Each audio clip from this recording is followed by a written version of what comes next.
Hey guys, what's happening? So with us getting a new trailer for WandaVision, there's a few things from this trailer that I kind of want to talk about. And when I say a few things, I mainly mean Kathryn Hahn's character, who will most likely turn out to be Agatha Harkness, or some version of that character. And that's one of those rumors that's been floating around for quite a while now, and mainly because of those leaked set photos that we've seen. But then after seeing this trailer and the way that she's portrayed, not only again as a witch, but also as someone who knows what's going on, like it would make the most sense for her to be playing the Agatha Harkness role. But with that being said, the reason that this stood out to me the most, it's mainly because of a specific piece of history between Agatha Harkness, Wanda Maximoff, and Kang the Conqueror. And just to be clear, I don't think Kang the Conqueror is just gonna pop up on WandaVision. Like, we're not expecting to actually see him till Ant-Man 3. But I do find it interesting on how we're getting these similarities between WandaVision, the announcement for Kang the Conqueror in Ant-Man 3, and also Marvel's 2020 Empyre series, which all have so many specific similarities with what had taken place between Giant Size Avengers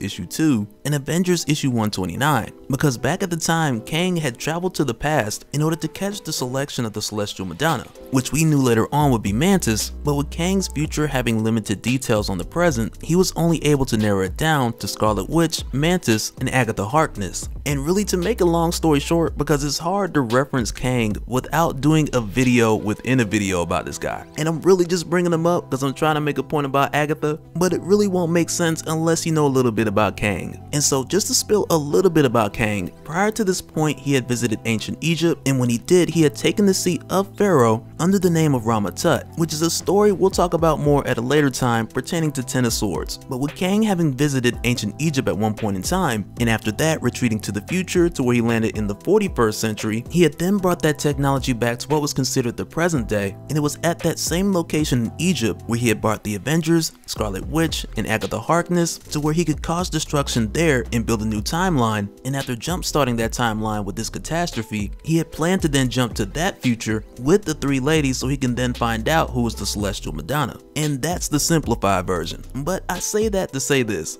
During that time, Agatha Harkness was the only person who was able to reach out and guide the swordsmen to where they were just before Kang rendered her unconscious. And I feel like with Agatha, or the version of Agatha that we're gonna get, because she's this powerful witch that's over 10,000 years old, who at times was a mentor to Scarlet Witch and in others an opposition, but I feel like with her character there's an opportunity for her to be not only someone who knows what's really going on, but also someone who can guide Wanda through it, but likely being done in a way to where she needs something, which will cause her to play both roles like in the comics as a mentor and as an opposition. And so now the next thing I want to talk about is like the Monica Rambeau clip, because the main thing that stood out to me, aside from us seeing Monica, is seeing how she was either pushed or pulled from one reality to the other. And like when I tweeted a clip last night, some of you guys were saying that she looked like she was being pushed out from Wanda's reality, and then after coming out, she's then met by what's likely Sword. And I'm totally with you guys on this one, because it supports the idea of the bubble reality and others being able to go in or come out, and it also leaves the idea of Monica possibly going in undercover and report that intel to the outside. But this also had me thinking of something else. Like, what if Monica was going undercover as someone specific? And this could be a stretch, but Monica's hair in the blue and white,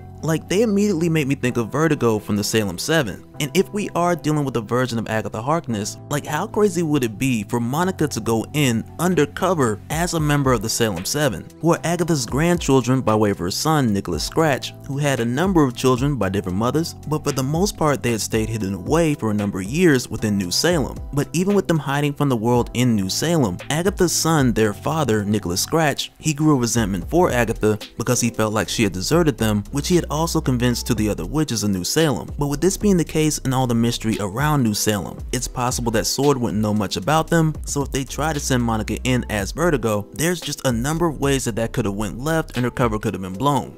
But once again, just with the concept of this being in a controlled area and the possibility of people being able to go in and out, it also teases the idea of someone leaving this pocket dimension who was actually created within that reality, whether it be Vision or whether it be the twins, Wiccan and Speed. But if that's done, it would have to include something additional to just where Scarlet Witch is at power-wise at this time. And I don't want to say that it's taking the Mephisto route just yet, and I'm sure the show's gonna have its dark moments, but I don't know about having the pieces of the soul of Mephisto inside of little children only on Disney Plus.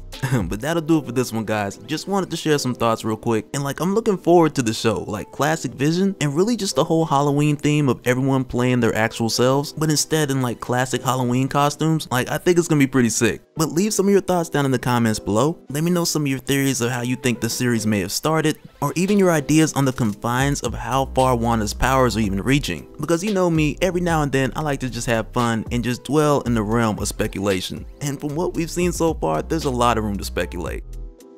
But that'll do it for this one, guys. Special shout out to all the Patreons. Thank you guys for all of your support. And really for this one, I just wanted to keep it real quick, have a little fun, share some thoughts. And matter of fact, right now, I'm just gonna make a Discord channel so we can continue this conversation over there as well. But that'll do it for this one, guys. Let me know your thoughts down in the comments below or on Discord, and we'll do it again in the next one. All right, later.